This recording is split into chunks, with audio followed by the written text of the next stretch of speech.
Hi guys, welcome to my YouTube channel. I'm gonna discuss today the second ODI match between Australia and England. Australia, they have got an upper hand at the moment on England, and I would say that England they should have at least scored 260 or 270 runs on this pitch, knowing the fact that the pitches are really slow in Manchester, as I explained in my previous video also that because of those two test matches against Pakistan and then test matches against West Indies, the pitches are really slow. I'm going to tell you today some of the stats, what went wrong for England, and then I'm going to tell you the scorecards, and then I'm going to tell you the stats in my video. After losing the toss, Australia would have readily taken a target of 232, but given their dominance with the ball thereafter, having gotten England to 149 for 8 in 41st over, they would be tad disappointed. There was a sense of I think so Australia, they were complacent in the lines and length as well as in the field placement. Credit to Tom Curran, Adil Rashid, though they took their chances well. 53 runs came off in last 4 overs as England pushed past 230 runs mark, which was unimaginable at one stage. Australia bowlers were brilliant for the first 40 overs, especially with the new ball, as England batsmen struggled on two-paced deck. Ian Morgan and Joe Root got start that fell against the run of play and that triggered the collapse. We saw that Jason Roy, he was run out, then that triggered a collapse, and it was not the rush then couldn't stand, then the host would have been buried. And I would say that England, they would have been all out for 160 runs.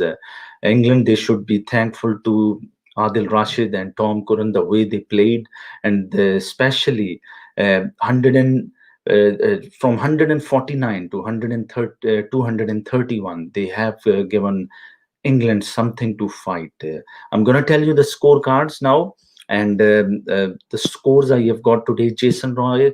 Later on in my video, I'm going to tell you that the Jason Roy stats and how he played in the last 10 ODIs, the scores he scored in the last 10 ODIs. So 21, and he was run out by Stoinis. Then the Johnny Westo, he was gone on duck by Starch. Then Joe Root.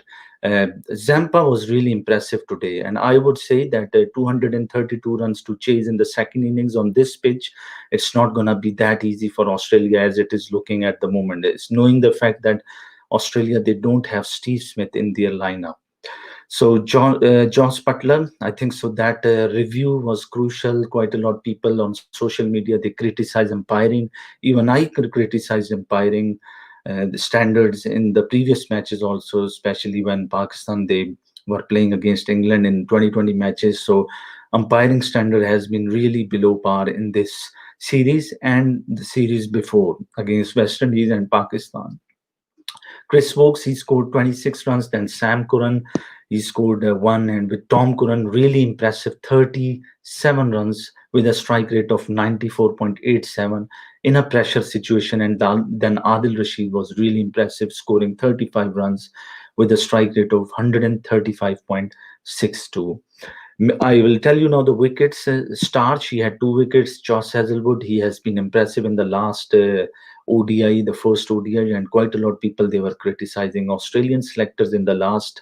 I saw on social media that Josh Hazlewood should have been selected for the World Cup last year for Australia, because he would have done wonders for Australia if he would have been in Australia's World Cup squad. Mitchell Marsh, he conceded 49 runs. Then Steiners, he conceded 20 runs in 2 overs. But Zampa was the main man for Australia with conceding only 36 runs with 3 wickets in 10 overs. I'm going to tell you in my video now some of the stats. 76 runs partnership between Tom Curran and Rashid took England from 149.8 to 225.9, and the excellent ninth wicket improved England now win ways. Before Australia, they were hot favorite to win the second ODI, but now this partnership, because England, they have got a respectable total of 232, so their chances of winning has increased from 15% to 24%. Bear this in mind that Australia, they have got on win ways chance of winning, which is 76%. England reached 200 mark in 48.1 overs of 179 times. They have reached 200 since the start of 2010 in ODIs. This is the lowest in terms of overs taken by England at the moment. I'm going to tell you now the Jason Roy ODI scores this year, and his form is really worrying for England at the moment. He scored 32 against South Africa, then 21 um, uh, against South Africa. Then he had three scores of 24, 0, and 1 against Ireland, and then he had a score of 3 against Australia in the last ODI. That's 81 runs in total, I would say, at an average of 13.50 in last 6 innings, which is a big worry for Jason Roy. Jason Roy versus the left arm seamers in overs 1 to 10 in ODIs, and that's from 2015 to 2018. The average is 24.9 and the scoring rate is 6.13. And now it has dropped down from 2019 to 2020 from average is now 59.5 and the scoring rate is 5.53. England openers survived that LBW appeal from Starch, but he generally done well against left arm pace early on. I'm going to tell you something about the Joe Root, that why, what are the stats of Joe Roots against Josh Hazlewood. In 6 innings, Joe Root has scored only 25 runs and he has faced 41 balls and he has been dismissed 3 times by Josh Hazlewood. Of the bowlers Root has faced in more than 5 innings in ODIs, his average is lesser only against Mitchell Johnson and Clint McKay. So Australia, I'll tell you now about their fielding now. Australia fielding impact in this ODI series.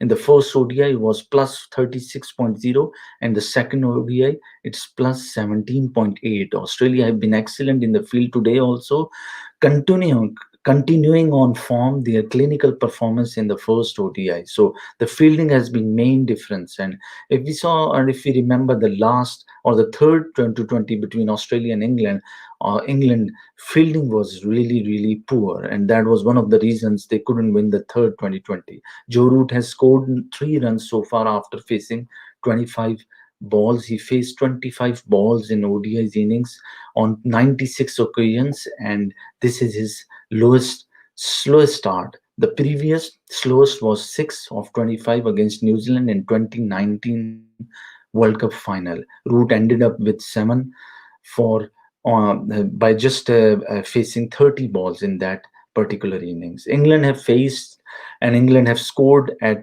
4.96 runs per over while playing attacking shots on first in the first 20 overs in the last two ODIs. Their lowest at this stage is in an ODI since the start of 2006.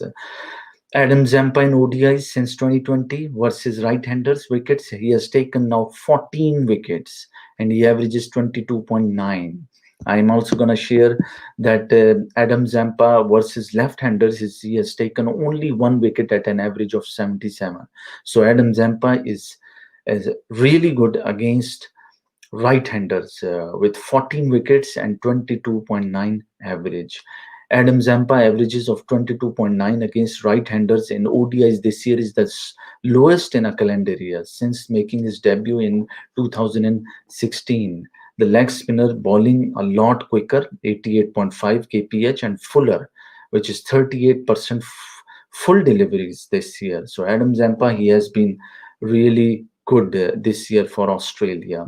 I would say that the fielding will be the main difference, that England, they will have to field really good if they want to win this match. They still have got a bleak chance, as I've already said, on win which they have got a chance of 24%. So England, they will have to bowl really good to get Australia out, and the only chance of winning this match today is if they bowl Australia out in 45 overs. That should be the target. And the key players for England will be Adil Rashid, There is one player missing, and I just can't understand, even if Moeen Ali was not performing for England, then why he has not been excluded from today's match? Why the English selectors, they always give chances to the English players like Jason Roy, or we saw in the Test series Dominic Bess, the spinner. He was not playing. He was not in his top form, and he was really poor against West Indies. Even they lost a Test match, the first Test match against West Indies, and Dominic Bess, on day 5 he couldn't take any wicket, and still English selectors, they selected him for the series against Pakistan. And it's just I understand that Moeen Ali has not been good in last 10 or 15 or 20 ODIs for England, but they should have still given him confidence to play today's match, because Moeen Ali or Adil Rashid combo would have been really good for England today, especially the ball is gonna turn in the second innings. If you like my video, please share it, and also please don't forget to subscribe my channel. Thank you very much. I just want to check that if I have got any questions here today, and let me check that for you. Um, well, I've got a question here, and someone has asked me that Steve Smith, why he's not playing. So I'm just going to explain that it's the reason why Steve Smith is not playing today, and he didn't play the last match for Australia, is just because during a practice match he had a concussion. So that was the one of the reason he's not playing today.